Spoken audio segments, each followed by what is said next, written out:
boys and girls, this is Richard. So we're going to go through a little bit more about sushi today.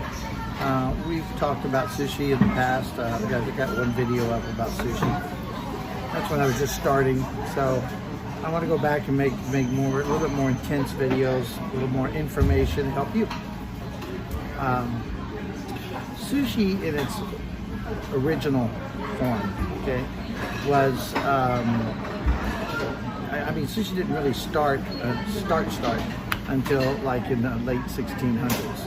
Prior to that, what they would do is, in order to get like fish up to the mountains, because you know, you could trade between the mountains and the ocean, they would you know, catch things like fish that would last long and preserve well. And the only preservative they really had was either salt or soy sauce. So, with that said, what they would do is take these fillets of mackerel and of salmon, and they would, you know, cut the fillets open and put them on a layer of rice that's high concentrated vinegar. They pack those up the mountain and preserve for a few days. Even the tuna, you know, was preserved in soy sauce.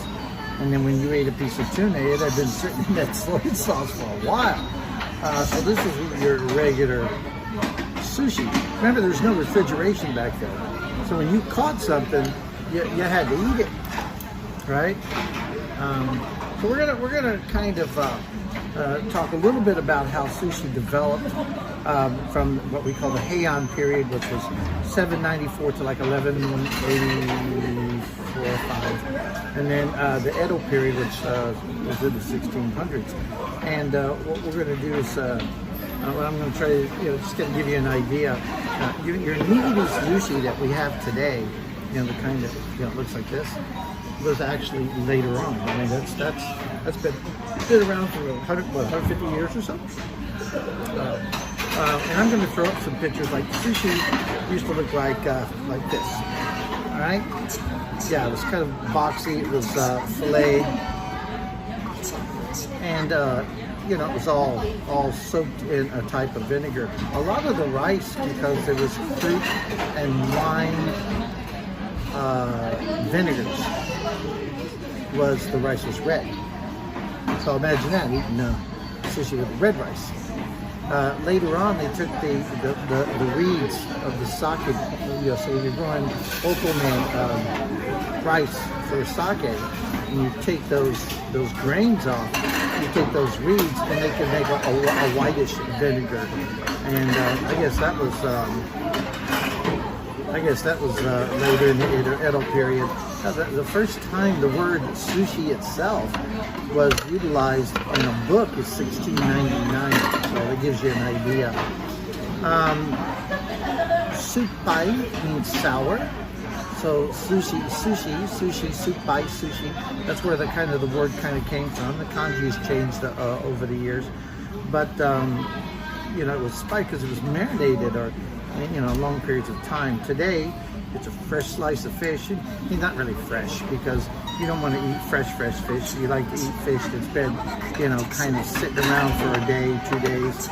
Some of the fatty tuna that they didn't eat back then, they would cook it and eat it, and now we eat it, you know, right away.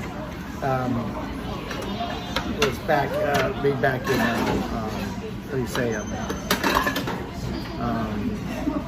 I totally lost my train of thought because there's a white light going across here, so we're going to move this a little bit. And I'm going to stop for 1 second. Okay, this is a little better for me. A lot of glares off all these lights are starting to bother me. So we're back. Anywho, another type of fish was that fish or sushi that you would have is called Inari. Now, Inari kind of started from the area of Mount Inari. Mount Inari in Tsushima, southern Kyoto.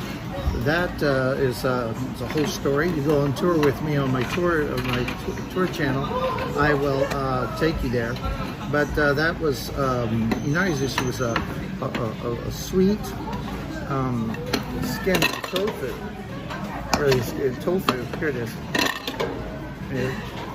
And inside is your rice. Now your rice can be made up of different things. This was just plain rice, but if you go to Inari, they got like sesame rice and different types of rice. Okay. There? Not inside.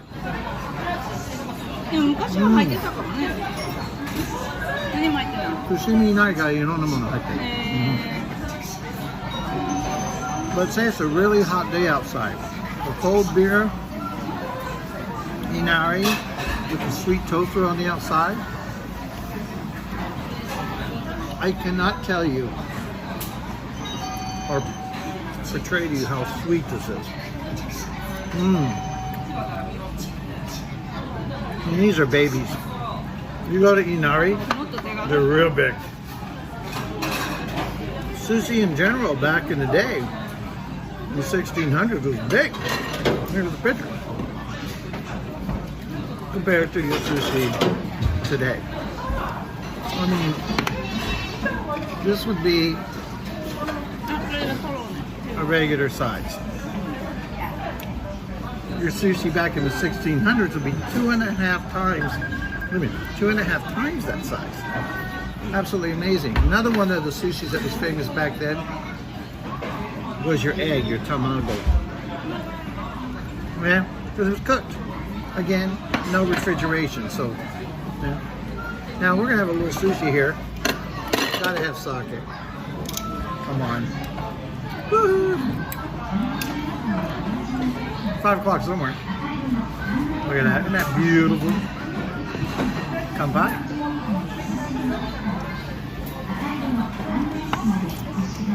Another thing that was popular back then, 1600s, was eel. Now today's eel that we like is unagi. You've probably heard of the word. That's a river eel. Trapping has gotten a lot better, so you see more of it now. But back in the day, it was sea eel. That's called Anago. Unagi has a lot of bones. Anago, they have bones, but you know, when you cook them up, it just kind of get very soft. I think the unagi, the river eel, is more flavorful. There you go. Isn't that beautiful?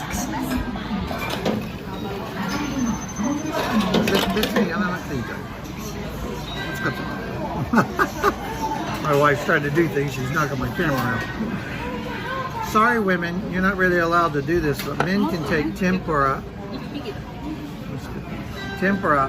and sushi. Men can pick it up and eat it.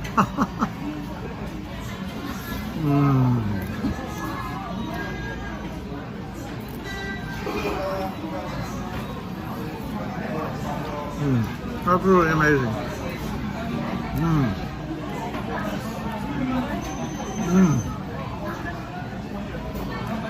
So you have cooked anago, cooked egg, marinated tuna.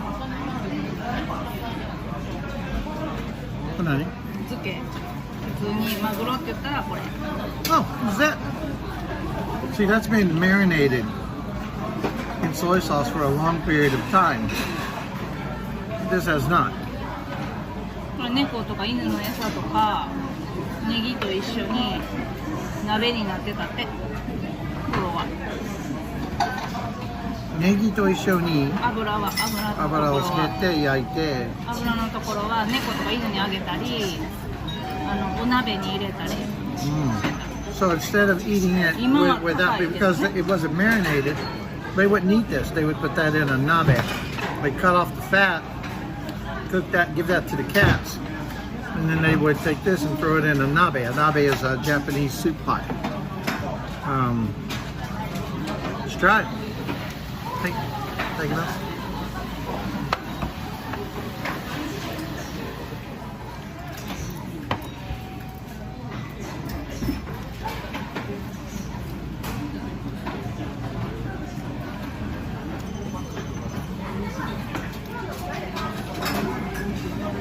It reminds me of Hawaiian poke.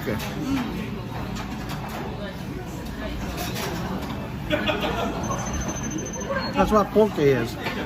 You take sesame or soy sauce or aioli or whatever and you marinate. That's what that is. That's poke. いやだからポケは多分ここから来たと思うよ。 I've never had it. 38 years, never だっ had て it. 江戸時代からあるんだよ。 That's from the Edo period. Today, you take a regular piece, you take your soy sauce, you drip it on.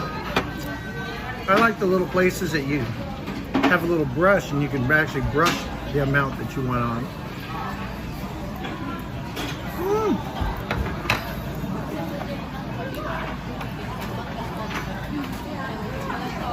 Americans, yeah, I'm talking to you. Stop biting halfway and putting the rest down. Eat the whole damn thing.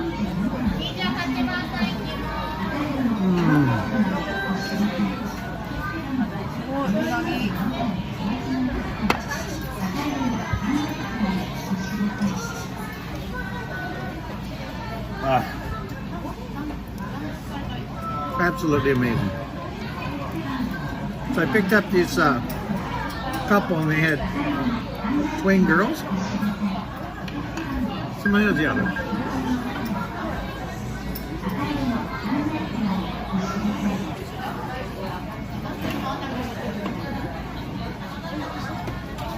Japanese toothpick. It's not sharp on both ends. There's a decorative end here. So scratch your ear. 江戸の人気三種盛りやって。 Or you can break it off, set it down, set your toothpick on it, keep it off the table. So I pick up this really nice couple and their kids, and we're going on an Osaka tour. And I'd already communicated them. We're going to hit castle grounds, we're going to hit a living museum, we're going to hit a cool oldest registered Buddhist temple. Then we're going to hit a couple of entertainment districts because Osaka's about food. Tokyo may be the gourmet capital of the world, but Osaka is Japan's kitchen. This is where everything started. And you come on my tour, I'll tell you all about it. Now, with that said, first thing out of his mouth after he shakes my hand, Richard, I want no sushi. I don't want to have to pay for sushi in Japan again. I go, what? What are you talking about? He goes, 4 of us was $267 last night. I go, where the hell did you eat? Ritz-Carlton? That's where I was picking him up. And he goes, yeah. I go, do you have your receipt? She goes, yeah, it's up in the room. And I go, can we take a moment for you to go get that? Is it an itemized receipt? She goes, yeah. I go, please go get it and let me have it. I'll give it back to you at the end of the tour. So he did.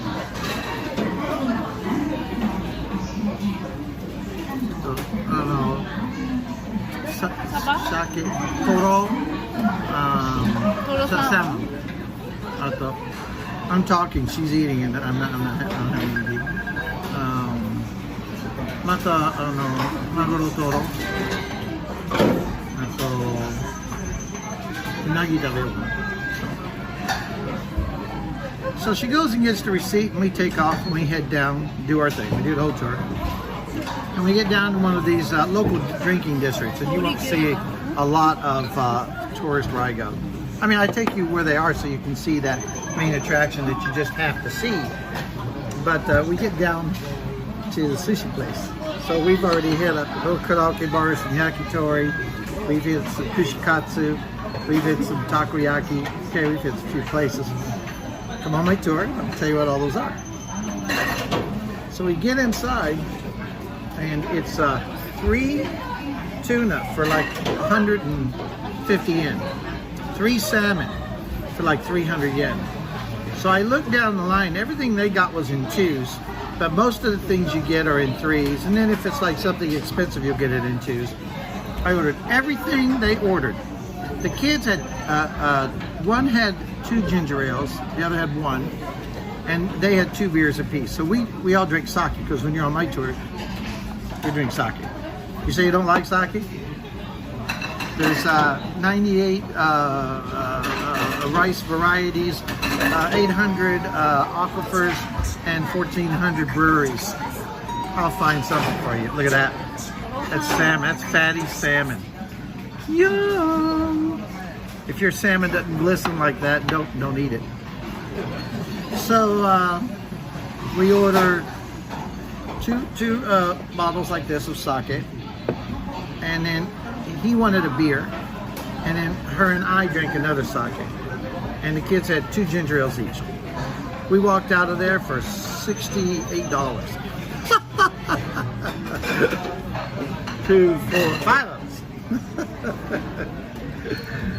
And come on, don't judge Japan by Tokyo, and don't judge Japan by your high-end hotels.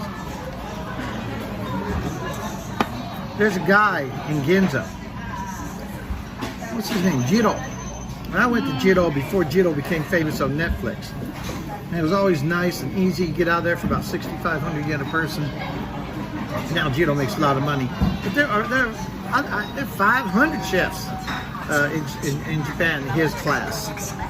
So, nice guy, kind of an ass, but he deserved to be because he makes a lot of money. And Netflix put him up on that pedestal. And here's our tuna toro. I can get you 7 or 8 slices of this in Nishiki Market in Kyoto for like 700 yen. $7. $7. Itadakimasu.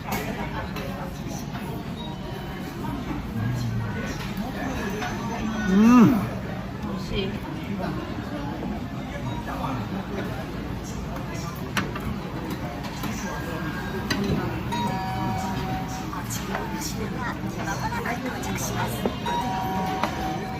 Also, what they don't serve here is, remember I was telling you, they pack the fillets in the rice, pick it up the mountain, they would cut those into little rectangles, wrap them in persimmon leaves, hand them out their body. Okay, this family gets that many, this family gets that many. When we go to Kyoto, I can take you to a restaurant there. It's not a restaurant, it's a place down in the bottom of a department store. It's called Oshi Zushi. Little squares. The vinegar in the rice is way more than the vinegar in here because this doesn't need to be preserving the fish for a long period of time. This adds to the flavor. Back then, it was way more vinegar to preserve the flavor of the fish and preserve the fish itself. So it's fun. I mean, eating Inari sushi and this kind of sushi and the Oshi sushi.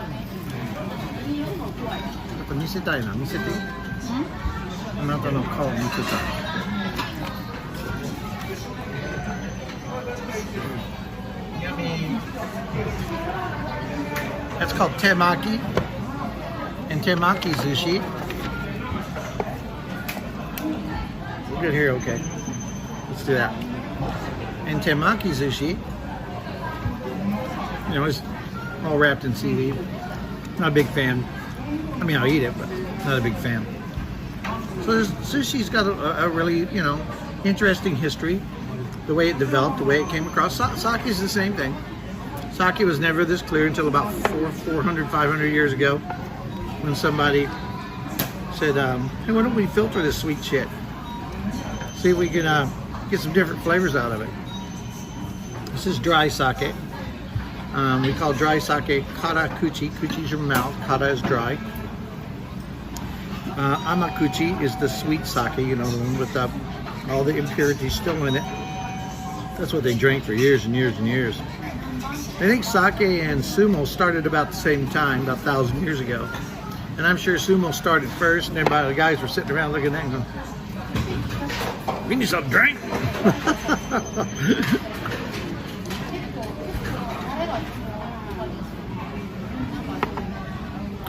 So that's pretty much on sushi.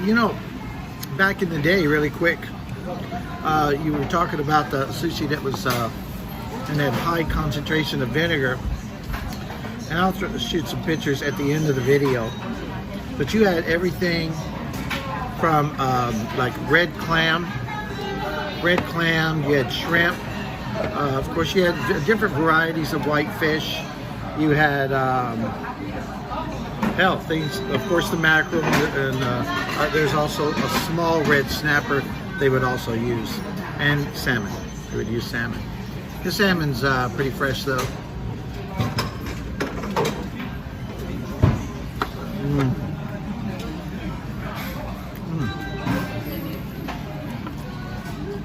Another story.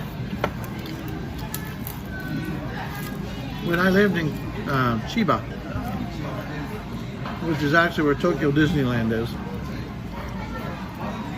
I lived in a town called Kashiwa, and people I were with at the time,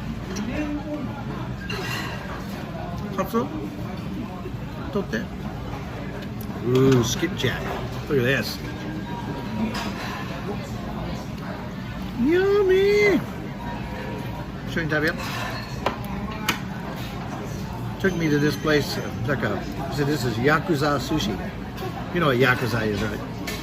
There's a Japanese mafia. Oh, Yakuza sushi? What the hell is that? He goes, yeah, it's really big sushi. Like, we went there and shit, man.